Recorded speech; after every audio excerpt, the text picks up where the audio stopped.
If you've ever thought your furnace had it out for you, you're not alone. Imagine waking up in the dead of night, drenched in sweat, feeling like you're trapped inside an oven. That's exactly what happened to me. Meet the guy who lived through it, barely. That night I woke up at 1 a.m., my heart pounding in my chest. The room was unbearably hot and I could feel the sweat trickling down my back. I sat up trying to catch my breath and wiped the sweat off my forehead.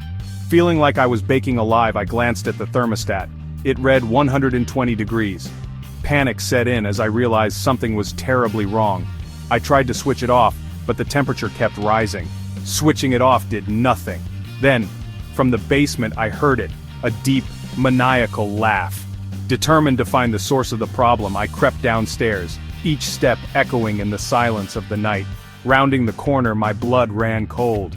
The furnace. It was smiling, its metal grill twisted into a sinister grin, and I could feel its malevolent presence. It saw me and laughed, its grill stretching like a robotic mouth, glowing like lava.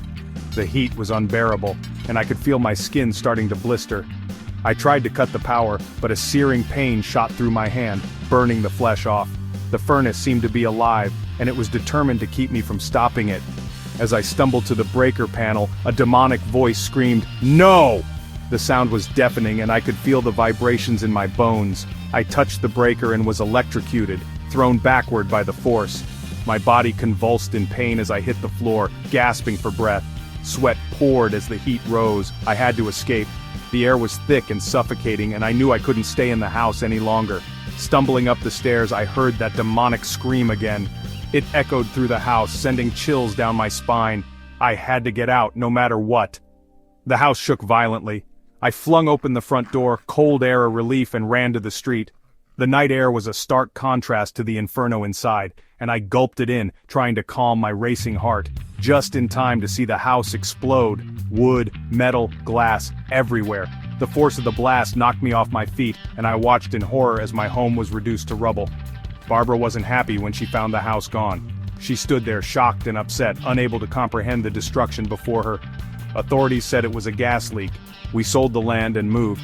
The firefighters inspected the ruins, but I knew the truth.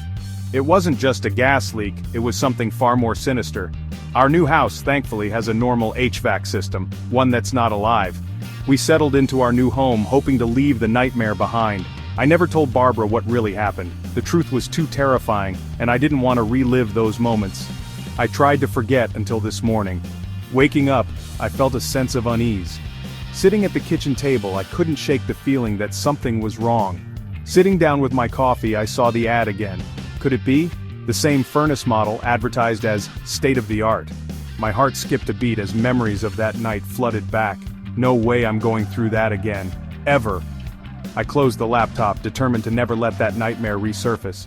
Some things are better left in the past.